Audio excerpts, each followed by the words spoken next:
Professor Milind Tambe, who's a professor, Helen N. and Emmett H. Jones Professor in Engineering at the University of Southern California in Los Angeles. He's a fellow of AAAI, he's a fellow of ACM, he's recipient of ACM CGI Autonomous Agents Research Award, so clearly Milind needs no introduction. But still, just for people, because since he's outside the area of ICAPS, many people may not know that he has written a ton of foundational papers in AI in the areas of multi-agent systems and security games in particular. And many of these papers have received Best Paper Awards at top conferences like AMAS and ICAI, IAAI, and so on. I got to recognize some of Milind's research when I got to know that he has looked a lot at counterterrorism and various applications like that, and so therefore this talk is particularly relevant to ICAPS audience. But the one place where I think Milind excels is that he not only develops algorithms, but he goes to the very end of the cycle and pipeline and actually has several deployments to his credit, including a Los Angeles airport deployment, a US Coast Guard deployment, a forest in Uganda deployment, a metro system deployment, and too many of those. And for that, he has received awards that are not typically common in researchers and academicians, like the US Coast Guard Meritorious Team Commendation from the Commandment, Coast Guard First District's Operational Excellence Award, Certificate of Appreciation from the US Federal Air Marshal Service, Special Commendation by the LA Airport Police from the city of Los Angeles.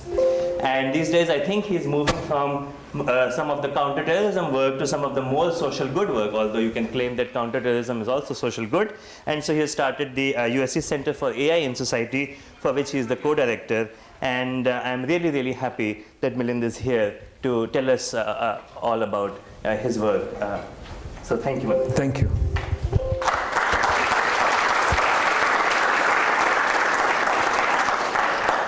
Well, thank you for this kind introduction, and thank you all for coming in early in the morning on a rainy day. So, negative discussions about the future of AI and loss of jobs and killer robots and so forth sometimes dominate the news. But what gets lost in this conversation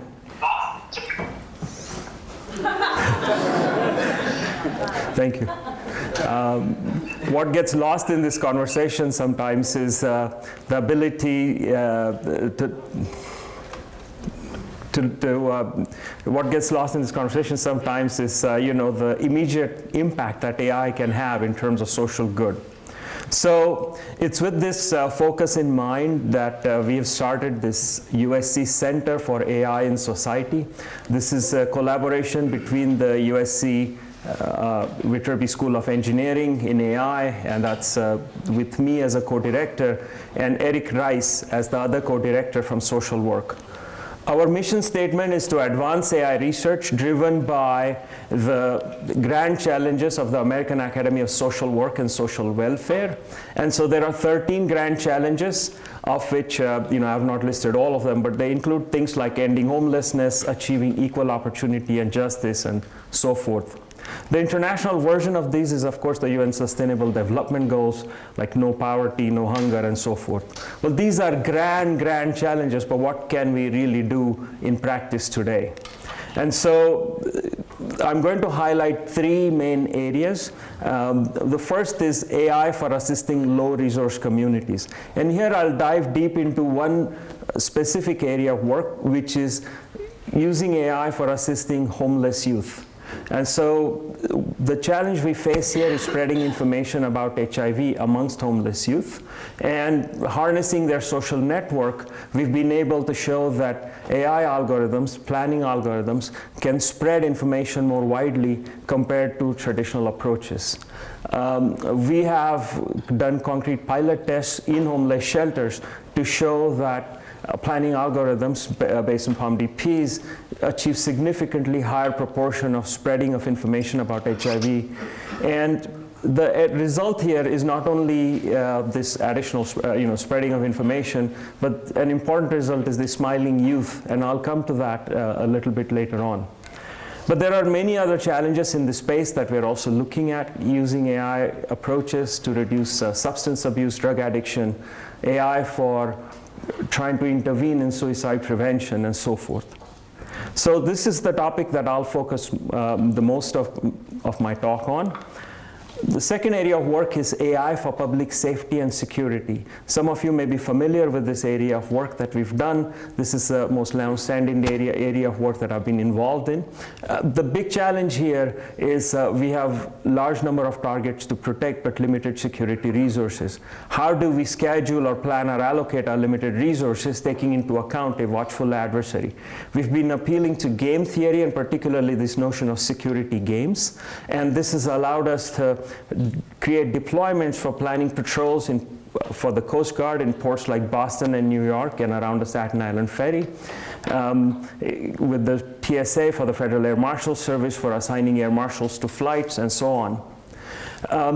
In this talk, I will give a broader overview of this area, going through it rather quickly, and outlining some of the trends. For example, threat screening games for screening of passengers and cargo, that one recent area of work, and work that's going on overseas that I'm very excited by. And so here the focus is more sort of giving a quick and broad overview of this area. The third area of work I wanted to focus on is AI for conservation and protecting endangered species. This is work that we are doing with non-governmental organizations like WWF, WCS, and so forth. The goal here is to protect animals from poaching. And in particular, snares are a big threat. And so I'll talk about work we've done in Uganda to save wildlife by planning patrols and predicting where poachers will attack. This has resulted in snares being removed, poachers being arrested, and hopefully in this way contributing to saving of wildlife.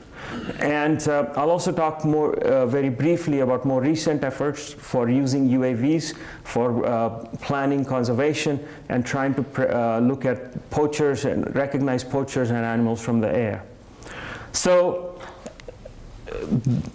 In this talk, as I said, these are the three areas. Of course, not all of this work can be done alone.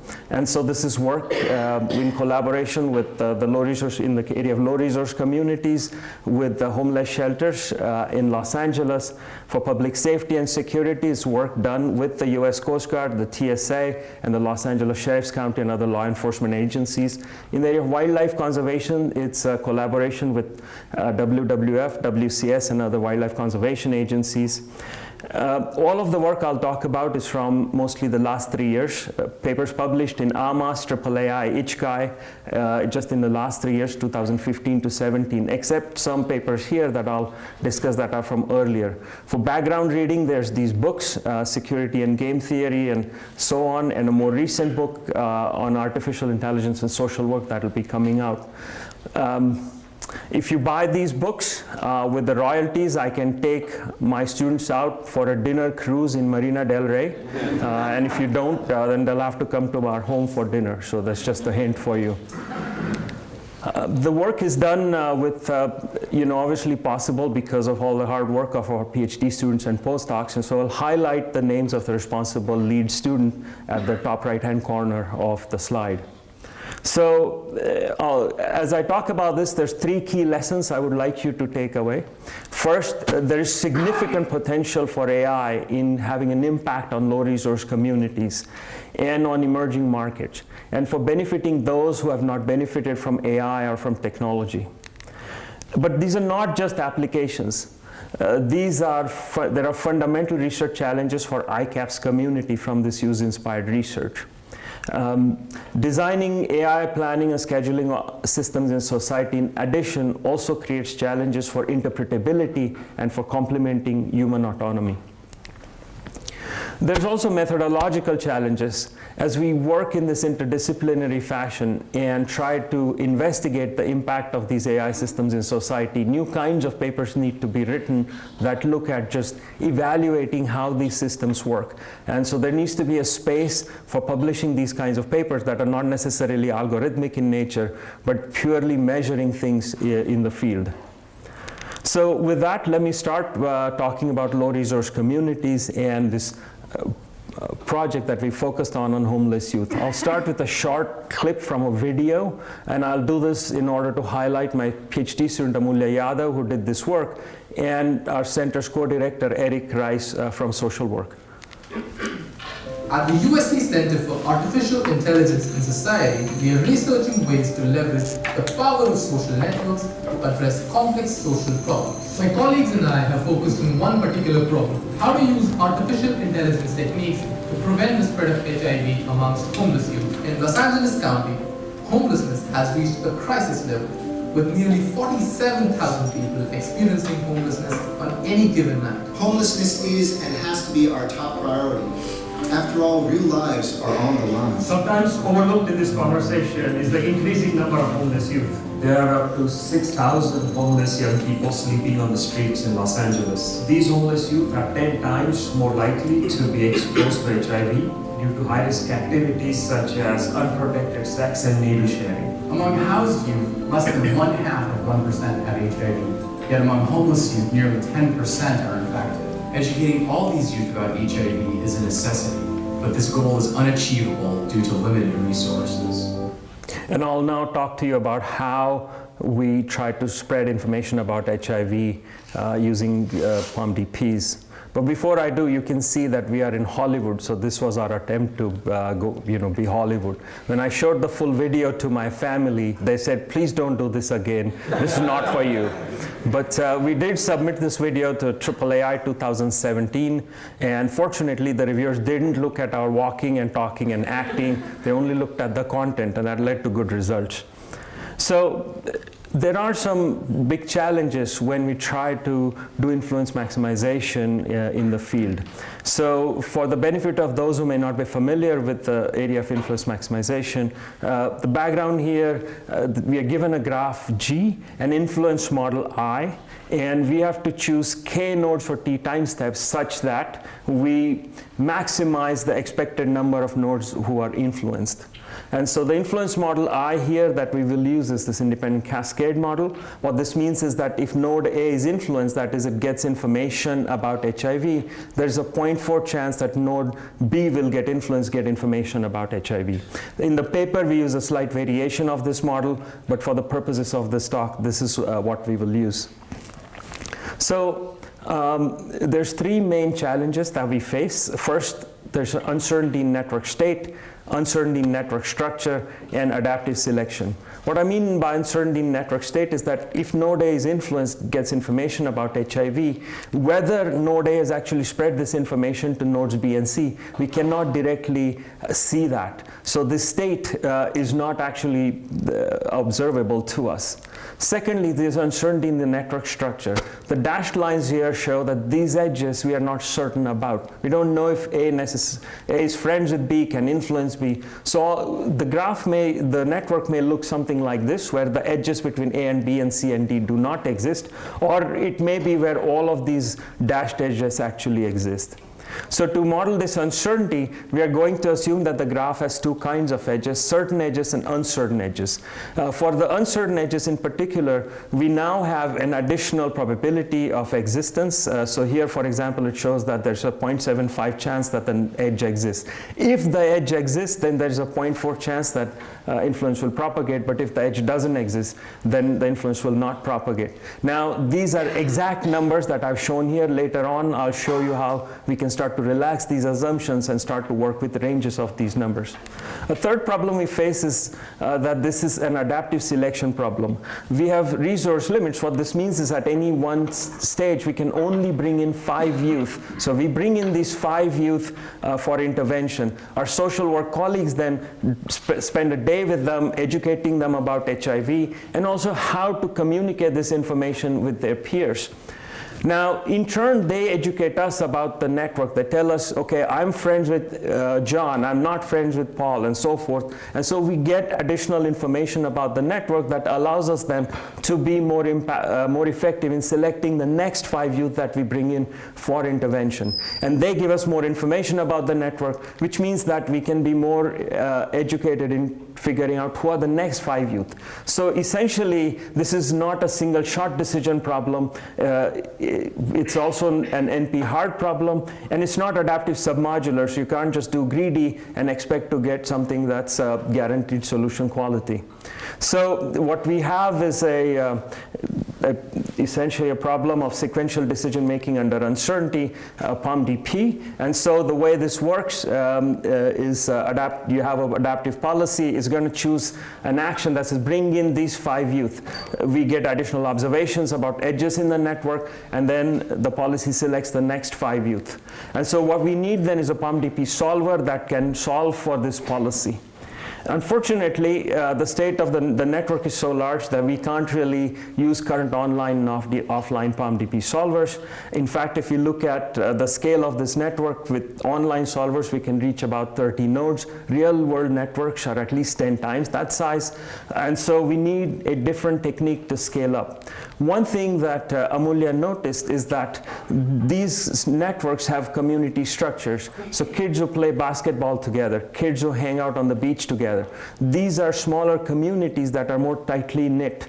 And so we can do graph partitioning, and essentially this is showing you for 2 networks of homeless youth, one in Hollywood, one in Venice, that if you partition the graph, the number of edges that cross partitions is small. So for example, in the Hollywood network, just about 12% of edges cross partitions, whereas in Venice, just about 18%. This is to show that this graph can be easily partitioned. And so the way we will solve this is start with the original POM-DP, and with the graph partitioning tool, create these intermediate POM-DPs. Even those, though, tend to be hard to solve, and so these get solved by doing some graph sampling. So the way this will work, we'll take the graph, partition it, just create these intermediate POM-DPs, ignoring cross-community edges. And then, given this intermediate POM-DP, we're going to sample separate POM-DPs. So the way this is going to work, each sample corresponds to a graph where some edges are taken out, some edges are kept in, and so forth. And then we take the action in each partition that gives us the highest value in expectation. And so each partition gives us one action, one youth perhaps, or 2 youth, and then we combine the youth that are recommended across partitions as the recommendation to the homeless shelter to bring in. So this is the way in which we are able to, this is one way, this is an algorithm called Healer, this is version 1. Another version done by Brian Wilder did a greedy approach, even though we can't get performance guarantees. So now we are going to not ignore these cross-community edges, but we are not going to do look ahead. So at every point in time, we are only going to find youth who are going to maximize influence in this current time step without doing any look ahead, and in this way construct a policy. In simulation, so these are simulation results for our 2 networks, one of homeless youth in Venice and Hollywood. These Healer versions perform significantly better in terms of influence spread compared to alternatives. So degree centrality is the traditional method, which is bring in the most popular youth in the network.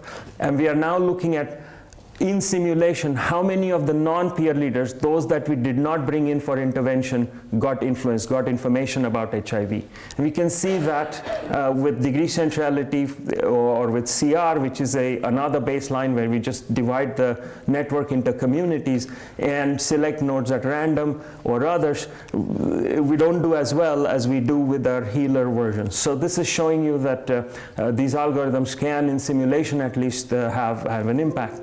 But the next step then is to try to get rid of this assumption that we know these numbers exactly, the probability of propagation and existence of these edges.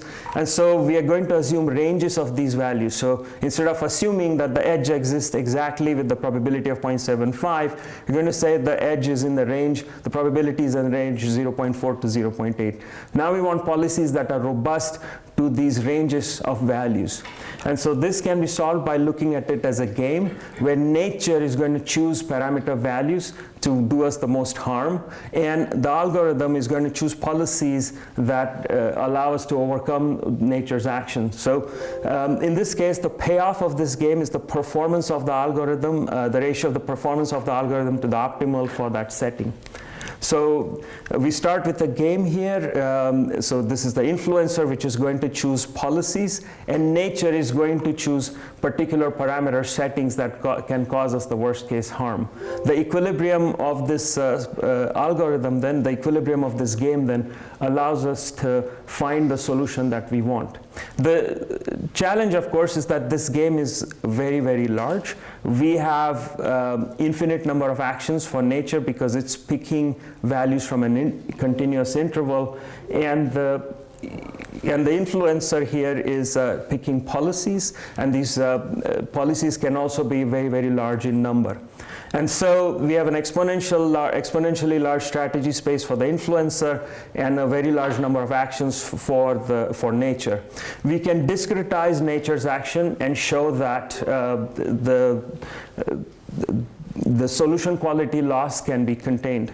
And then to deal with the fact that we're still left with a very large number of actions, we can solve this problem as a double oracle approach. So solving this game, nature then does a best response, adding a particular parameter setting. That's its best response. The influencer will pick a policy that will be a policy that its best response, and the game grows in this fashion until we have this double oracle algorithm that will keep adding parameter settings for nature and policies for the influencer until this game converges. And in general, the number of iterations of this game are small, and so you can converge very quickly. So under some conditions, we can show that solving this game in this fashion can provide us approximation guarantees. In simulation, again, we've looked at these two networks that I mentioned, looking at what would happen in the worst case. And for the Venice network, we can see that we reach 90% of the optimal, whereas a Healer plus, which is our more robust approach, Healer, which is our earlier approach, only reaches 70%. So clearly it seems in simulation, if you look at worst case amount of influence spread, that this Healer plus achieves a higher amount of influence spread. But this is all in simulation. What will happen in a pilot study in the real world? So to that end, we recruited youth for these three conditions: Healer plus, which is our more robust approach, and degree centrality. And the networks that were generated, fortunately, turned out to have relatively similar properties. And there's an AMAS 2017 paper that goes into the statistics of these networks and so forth. And so the way this works, for example, for the Healer condition, is that we start with a preliminary network. Healer recommends us 4 youth to bring in to the homeless shelter. We intervene, we get edge data from them, then Healer tells us, okay, these are next 4 youth to bring in, and we move forward in this fashion. So in total, we bring in 12 youth for the Healer condition, 12 for Healer plus, and 12 for degree centrality. And this work was done at Safe Place for Youth, our partner in this work, and this is the place where this intervention got done. So this is sort of a result of this experiment. Now we are looking at influence spread amongst the non-peer leaders, those that we did not bring in for intervention. You can see that with the Healer and Healer plus, we reach about 70% of the youth who are non-peer leaders, those we did not directly intervene on. Degree centrality, which is the traditional method, bring in the most popular youth, only reaches about 25% of the youth. So clearly these PALM-DP algorithms are reaching a larger proportion of the youth in spreading information about HIV. Now, okay, so they got information about HIV, but are they doing anything with that? So we looked at how many people started testing for HIV. And so we're looking at what proportion of the youth from this dark green portion actually started testing for HIV. And you can see that with Healer and Healer plus, roughly about 40% here, 25% here, youth started testing for HIV. But with degree centrality, nobody got sort of changed to starting to test for HIV. And this is in part because the proportion of youth here is much smaller. But the main point here is that these AI algorithms appear to be far more effective in spreading information about HIV and getting people to start testing about HIV. Now, why is this happening? One reason is that when we bring in degree centrality, the most popular youth for spreading information, they often have redundant edges because these popular youth are connected to each other. The information is being spread across these edges. If you bring in popular youth and they're mostly sort of hanging out with each other and getting connected to each other, all of those edges are actually wasted. And that's what happens with degree centrality. About 22% of the edges are wasted. Whereas with Healer and Healer++, you're bringing in youth from different corners of the network. There's no wasted edges. And so as a result, more information can spread. Another way to look at it is, as I mentioned, there are different communities in this network. With this Healer and Healer++, you get a coverage of all these different communities, whereas with the degree centrality approach, you get only half of these communities covered. So I wanted to also show you the reaction of Allison Riley, the head of Safe Place for Youth, after conducting this work.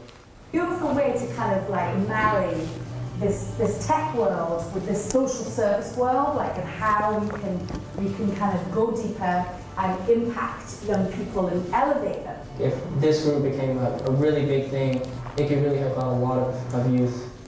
So where we are going with this is a new study that has already begun with 900 homeless youth. We've enrolled 300 under this no condition. This was where an economist in one of our talks said, you must have zero null condition, you must test it. So that's one of the things that is getting tested right now. And then 300 in these other conditions. And we hope to have results that will show that this program can be adopted more widely throughout the country. Let me return to this smiling youth. One of the important results, an unanticipated side effect, was not only did these youth get information about HIV, there's increase in confidence. So my collaborator Eric Rice says picking youth as peer leaders was changing their self-esteem, that they could be agents for positive change. And we've seen these kinds of changes in the behavior of these youth. And so this has been one of the most heartwarming results from these experiments. But there are many other areas of work in this low resource communities that we can impact. For example, if we start looking at substance abuse, drug addiction, again, planning algorithms using social networks can be used for that. This is an ongoing project in collaboration with the University of Denver. Another one is looking at, again, harnessing social networks to intervene in terms of suicide prevention. Again, in both these cases, work with the University of Denver and hopefully will be piloted in Denver. We are also looking in Los Angeles at matching homeless youth to homes with agencies in LA. Another project that has started is looking at gang violence, modeling this using game theory. And so this is an interesting project where gang members are going to actually play games to get us an insight into what's causing violence. We will see how this all goes. But stay tuned for some interesting results in next year. So let me now switch to public safety and security. In this area, as I said, I'm just going to give you a broad overview and highlight some areas of work, some trends, and then focus on to the third area. So early work in this area was looking at infrastructure protection, and I'll give a brief background in this. The main trend in this area of security games is to look at domains where there is more data. This includes opportunistic crime in cities and green crime, so this is more towards protecting forests, fisheries, wildlife, rivers, and so on. And even more recently in cybersecurity games. For the benefit of those who may not be familiar, I wanted to sort of give a quick overview of the work that we've done over the past 10 years in 3 minutes on how the security games work got started. So the basic challenge is that we are doing security resource optimization. Work started at the LAX airport. You have 8 inbound roads into the airport, but not enough officers to set up checkpoints on all roads at all times. 8 terminals, but not enough dogs. So where and when do you schedule, plan, or allocate your limited resources? And so we solve this problem using Stackelberg games. And sometimes checkpoints lead to arrests of people carrying a large number of weapons into the airport. And so this work called Armor was solved using a Stackelberg security game. This is a model where you have a defender and an adversary. There's a set of targets that the game gets played over, and each target has a payoff based on whether the target is covered or not. So here, for example, is a game where there are two targets, two terminals at the airport. The defender, the police, can either protect terminal 1 or not. And if the defender is present at a terminal when an adversary attacks, there's a positive payoff. And if the defender is absent at terminal 1 when the adversary attacks, the defender gets a negative payoff, and reverse for the adversary. This is a Stackelberg game because the defender commits first. They're out in the open, they're playing patrols, and so the adversary can get to see the defender's mixed strategy and then react. So this is a two-stage game. We are not promising 100% security because in the real world there is no such thing. We are optimizing the use of limited security resources. In short, we are trying to increase the cost and uncertainty to an adversary in coming up with a plan of attack. The challenge here is that we are faced with massive scale games with trillions and trillions of defender strategies and large number of actions for the adversary. So the way this game gets solved is that we start with the game that's input to us that is then solved using a mixed integer program. So for example, the output of this mixed integer program will be a mixed defender strategy. So it says the probability that you have a canine patrol at 8 a.m. at terminals 2, 5, and 6 is 0.17. Probability there's a canine patrol at 8 a.m. terminals 3, 5, and 7 is 0.33, etc. And then you sample from this distribution to actually generate a schedule that officers follow. At 8 a.m., send team 1 to terminal 2, team 3 to terminal 5, team 5 to terminal 6. At 9 a.m., send these teams to these other terminals, and on it goes. Now, this mixed integer program, I just wanted to give you a flavor for what it entails. So we are trying to maximize defender expected utility. Rij here refers to the reward to the defender if the defender takes a strategy I and the adversary takes a strategy J. Xi is the probability with which defender takes a strategy I. So X1 is the chance that there's a dog on terminal 1 and a dog on terminal 2. X2 is the probability there's a dog on terminal 2 and dog on terminal 3. So enumerating all combinations of assigning your resources to targets and assigning a probability to that. Now, this is clearly not scalable, and that's where a lot of the scaling up techniques have come in. Qj is the adversary's best response to the defender's mixed strategy. I'll not have time to go into why this is the best response condition, but this is to give you a flavor for how these games get solved. So having seen our work at LAX, we were called by the TSA to assist in scheduling air marshals on flights. And so this is at the entrance of the TSA Freedom Center. You can see this is a memorial for 9/11 with parts of the planes that crashed into the World Trade Center, the parts of the World Trade Center, rubble from the Pentagon, and so on. So this is very inspiring to say, okay, we really have to do something here in terms of our work. And then they presented us the problem. How do you take, assign air marshals on the international sector? There's 3,000 flights a day. The numbers of actions are easily 10 to the power 41 or more. It means if you just feed the input into Armor-like system, it quietly dies, running out of memory. So we needed a different approach to solve this problem. This was done using branch and price style approaches. And this software has been in use by the Federal Air Marshal Service. So if you have been on a US air carrier, whether there was an air marshal or not on an international flight, may have been determined by this game theoretic approach. Now, so we've continued on sort of work, for example, working with the US Coast Guard here, generating patrols in ports like Boston, New York, Los Angeles. One example of this work is generating patrols around the Staten Island ferry. The Coast Guard are concerned that somebody may ram a suicide boat into the ferry, so they run these patrols. This is a radical shift from how they used to do these patrols, and these are our algorithms at work and PhD work of Fei Fang. Continuing on, another collaboration was with the LA Sheriff's Department. Here, we wanted to evaluate, generating strategies for fare evaders, against fare evaders on trains. And so this is showing you a concrete result where we sent police officers, on the one hand, using these game theoretic approaches to look at capturing fare evaders, and then alternative approaches. You can see that the game theory approach leads to about 60% more captures on trains of fare evaders. We've also done other work, for example, here looking at scheduling 90 officers on trains in LA, once using a game theoretic approach, once using human schedulers, and then asking external observers who did a better job scheduling. And it turned out that for these external observers, on 12 out of those 12 questions, for 11 questions, the game theoretic approach did a better job scheduling. Human schedulers had spent 2 days to come up with this schedule, scheduling these 90 officers.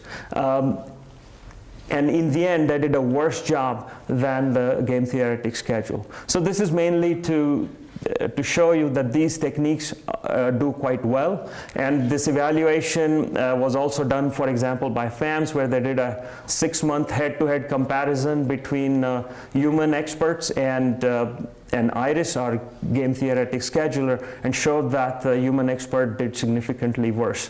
And there's many other kinds of evaluation that's been done. There were congressional subcommittee hearings where our work got mentioned. This is from LAX. This is from the Coast Guard. University of Southern California to utilize game theory as a way of optimizing and scheduling our patrol. Makes it harder for somebody to anticipate where the patrols will be. So where is this work going? There have been now deployments at many parts of the world. There is work that's, for example, going on in LA. This is for looking at urban crime. So here now we see trends in terms of use of data in security games. Building on this work, recently there's a paper at ICAPS 2017 work by Sarit Kraus and Ariel Rosenfeld, her student, looking at, in Israel, traffic monitoring using security games. There's other work, for example, by Pradeep Varakantam in Singapore for scheduling Coast Guard patrols in Singapore, and in Argentina it's looking at interdicting drug traffickers using security games. So this is very exciting in terms of the spread of security games around the world. On our side, we are looking at Avata Intelligence, which is our startup company, and this has been working with many different police departments and so forth. And so this is now really Stackelberg equilibria being sold for money, and so this is very exciting in terms of where the research has been going. In terms of our own research, where we are heading here is threat screening games. So the TSA, as you know, screens a large number of passengers per year. You may be familiar with TSA Pre, where some set of passengers get expedited treatment because they are already screened. And so imagine now what the TSA is doing is a new concept where more passenger categories will be created based on other kinds of risk categories and also the flight that the passenger may be on. So if you're already somebody with a secret clearance and are flying on a low, small number of flight with small number of passengers, then you'll not get as much screening as somebody with a higher risk going on a big jumbo jet from New York to London, for example.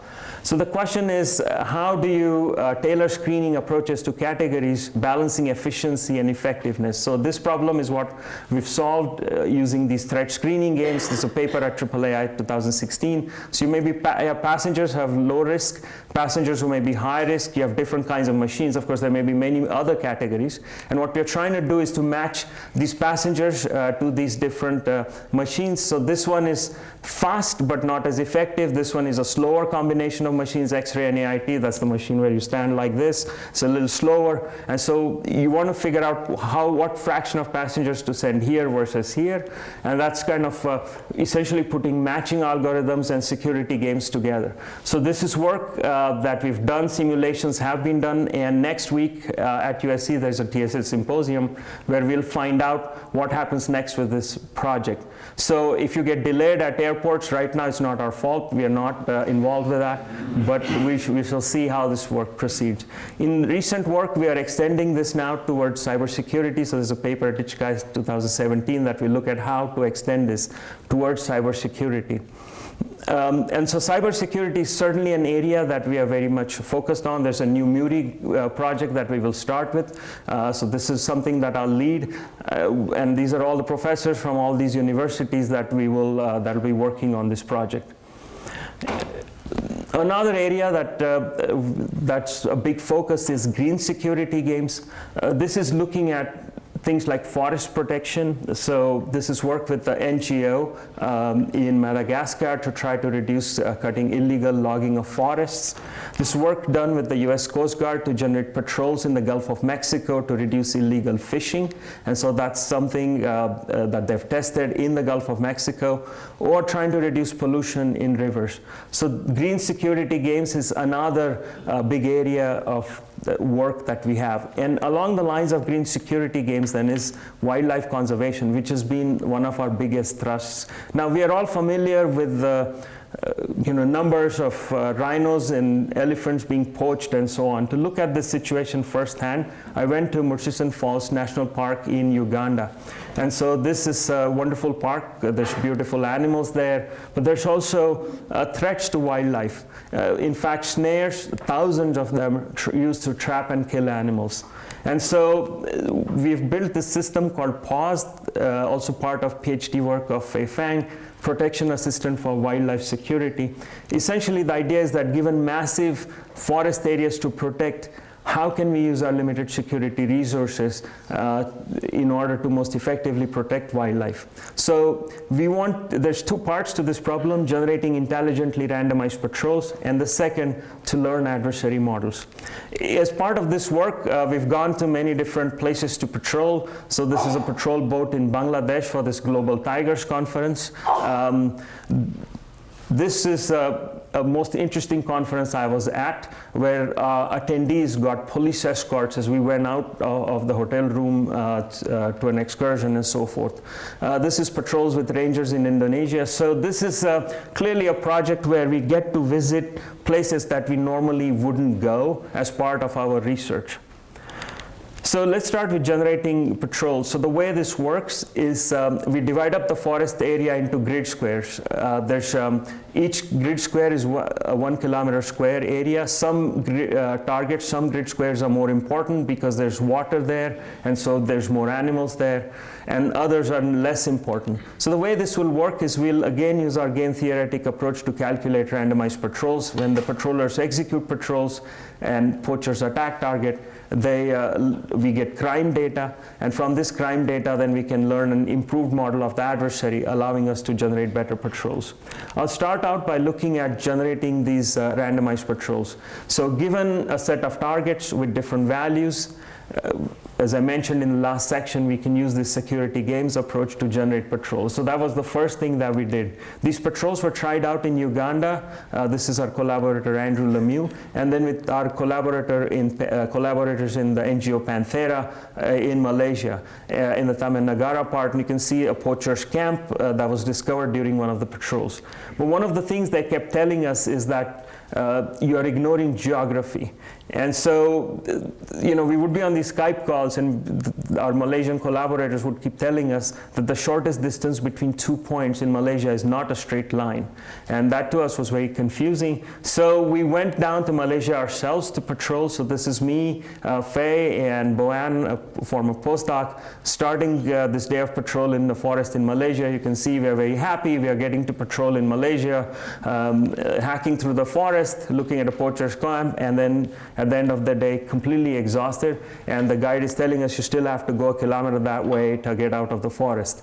But we learned an important lesson. The shortest distance between 2 points is not a straight line. You have to walk along ridge lines, along riverbeds to conserve energy. Otherwise, if you just walk along straight lines, you'll go up and down and lose a lot of energy.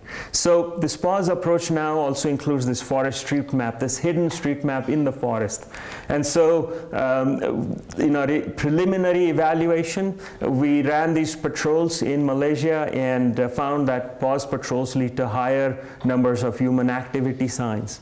But this is our initial evaluation of patrols. Let's now look at the other part of this equation, which is trying to predict poacher behavior.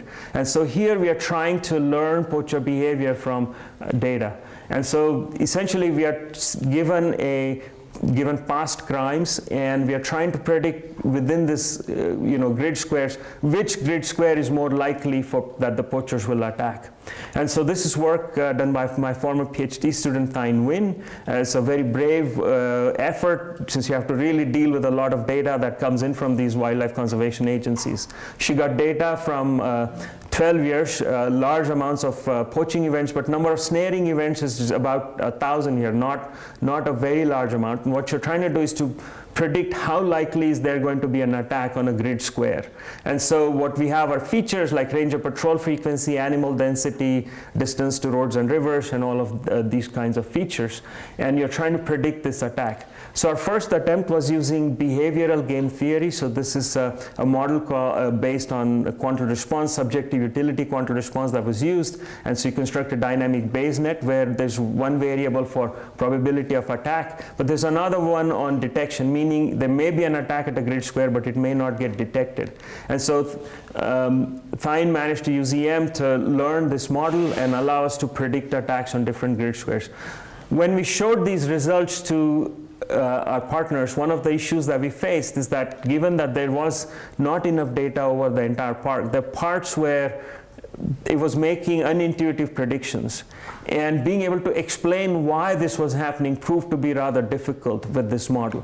And so given these results and the fact that it was a little slow to run over the entire park, we needed a different approach. We ran a hackathon in the group, and finally the approach that won was an ensemble of decision trees, a simple approach that allows essentially there are multiple classifiers for each target. They make predictions on whether it will be attacked or not, and then we take a majority vote that allows us to predict whether a particular grid shell in the forest will be attacked.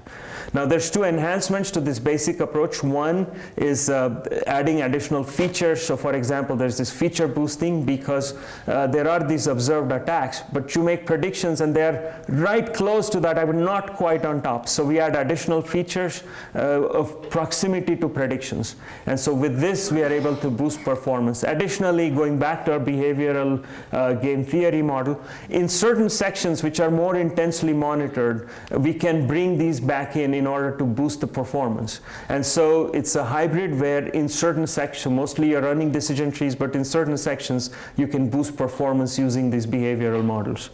The result then, first in simulation, this is looking at training from data until 2014 to look at what would happen in simulation in 2015 on test data in the lab. And so this is saying in terms of accuracy of prediction, on the y-axis is LNL score, which is a measure of accuracy. You can see that our best model outperforms other models, whether it's SVM or Capture, which is the earlier dynamic Bayes net, or a simple decision tree, and so forth. Now this is a test set in the lab. What would happen for unseen data? So this is 2016. They wanted us to say, tell us which areas we should go and patrol in 2016 where we don't patrol, where we do not have previous hotspots. So tell us completely new areas to go to where we may be able to find snares. And so this is what we found, two separate areas predicted by our model. These are areas which were not patrolled before. There were no, as you can see, the red here are ones where there were previous attacks. The greens are places that we have asked them to patrol. There's no overlap between previous attacks and these new areas we've asked them to patrol. This is again another area that we asked them to patrol based on our model. So this was a test before the AMAS deadline, a month. The patrollers had to go, and clearly whether we get a paper or not depended on whether the patrollers found any snares or not. And to make so this is the way it works. The patrollers go out, they may be able to find some snares. If they dig out these snares, then they record it in their handheld device, and then they transmit it back to us saying a snare has been found, for example. So we had predicted these two 9 square kilometer areas that we said were hotspots where you do not patrol, where you have not found anything, and we want you to patrol these, and something should be found here so that we can report these results, and of course hopefully benefit them as well. To make the problem more interesting, I also offered all of the students who are involved with this project a free drink for every snare that was found. And so the work started. First they started reporting, okay, there's 19 signs of litter and so forth. So we were somehow in in the right place because humans were in these places, and they, so something was happening here. Then came the result of, okay, we found one active snare. Great, one free drink for all the students in the lab who were involved with this project. Then a sad news that poached elephant was found. A poached elephant, a dead elephant with its snare cut off, with its tusks cut off. So this is sad news, but basically it's telling us that we are kind of in the right place. We are guiding the rangers to be in the right, to be in the hunt for these poachers. But clearly we were too late to save this elephant. Then a news saying there's a whole elephant snare roll that was found. So essentially, we've gone to a place where elephants are being poached. Now we found a snare roll that was hidden, and before it could be deployed, it was found and removed. So hopefully we've contributed to saving of some animals here. And then news of 10 antelope snares, again removed before they were deployed. At this point, the students were saying, no more drinks for us. So we wrote this paper showing that our hit rate was 3 here, because there's 3 active snares opposed to the average, which was about 0.73. This performance outperforms 91% of the months where snare captures have been recorded.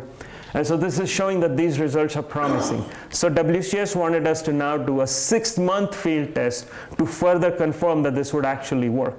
And so now we selected 27 9-kilometer square areas.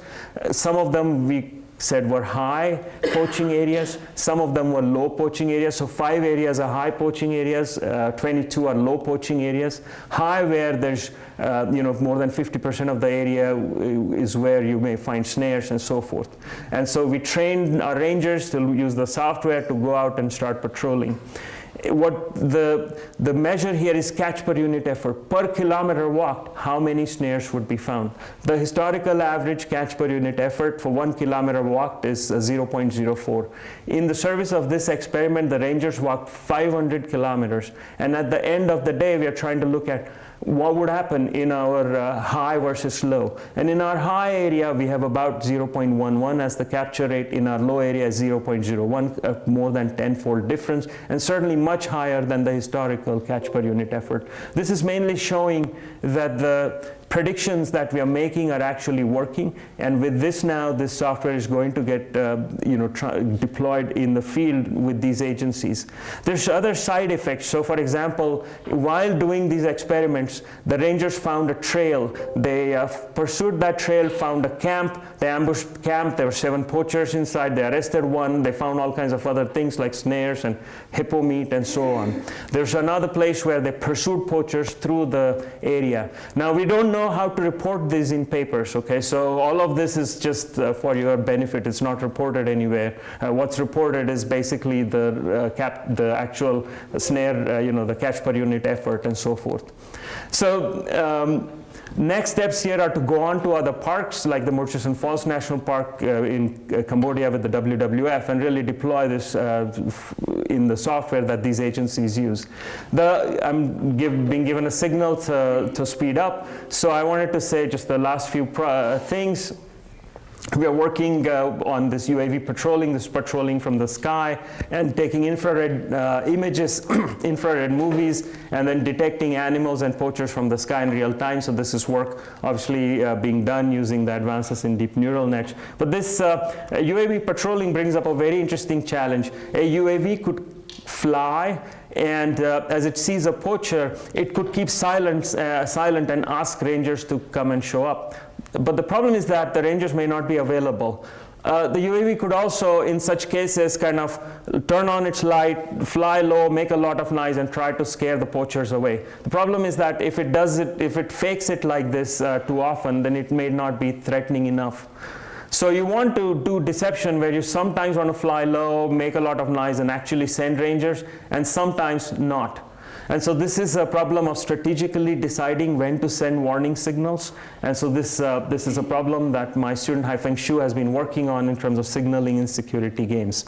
Additionally, sometimes there can be surveillance of current patrol locations, and so that's another problem that Haifeng has looked at, using maximizing entropy in these patrolling in security games. So I know I'm out of time, so I'll just say, there's tremendous potential for AI for social good. I hopefully have convinced you that there are many opportunities for planning and scheduling research, even though it may be looked at as game theoretic patrolling or other kinds of ways. Basically, it is still planning and scheduling, and there are many, many opportunities for AI for social good. In terms of key takeaways, significant potential in impacting low-resource communities and in emerging markets. These are not just applications. There are some deep research challenges here. And in designing these AI planning and scheduling systems in society, interpretability becomes a challenge, so does complementing human autonomy.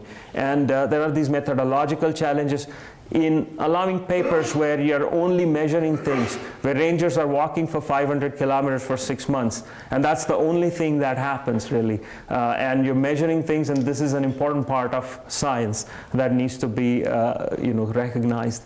So thank you, and that's our website. And thank you for coming in early today morning. Thank you.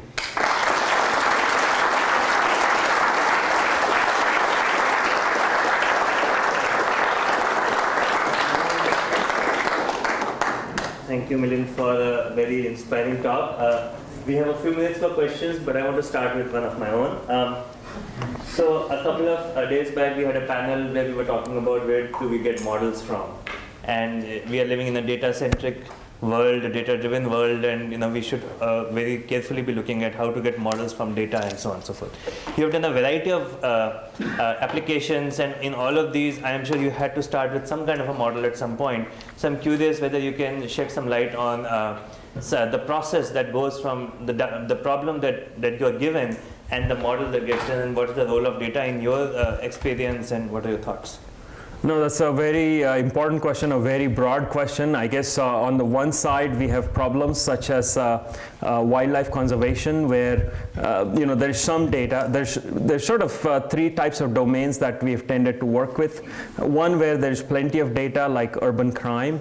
There's other domains like wildlife crime, where there's a middling amount of data, so to speak. And then there is, really more things like counterterrorism, where there is fortunately not as much data. What we can rely on in such cases are surveys extensively done by experts that look at target values. So for example, in much of the patrolling work and so on, there are experts that the Coast Guard, for example, have deployed around all of the ports, for every port, for every target, for every method of attack that they could think of. They said, okay, how many people would die, what would be the economic consequences? And so there is this extensive data set that we're fortunate enough to read from in order to build up our game models. So I think in some sense, I guess my thought is that in many of these cases, you have human beings who are doing the task at hand.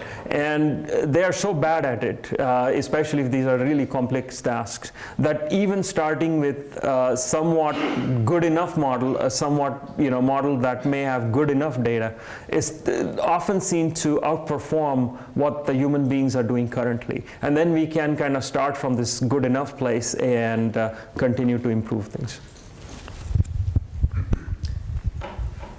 When you design your user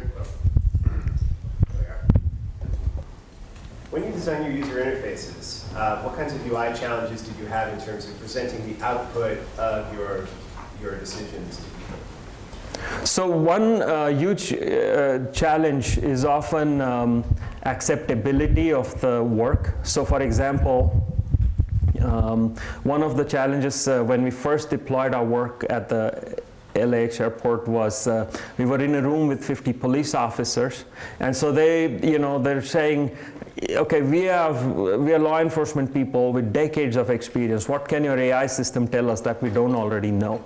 And so in order to, sort of reassure them that this AI system is not going to take things over and so forth, we added a whole lot of extra buttons, okay, which were trying to allow them to intervene in the functioning of the system. And so it had all kinds of green, red, yellow buttons to try, okay, you can stop this. Essentially, you can make it so that the AI is totally useless and you get what you want. And so we deployed this for 6 months. They operated it. At the end of 6 months, there was a testing meeting, evaluation meeting. So we asked them, okay, so we worked so hard on this interface. How many times did you actually go and press these buttons and change the output? And the answer was 0. So it was important to have it so that there was reassurance that they could intervene, but they didn't actually intervene. Thank you.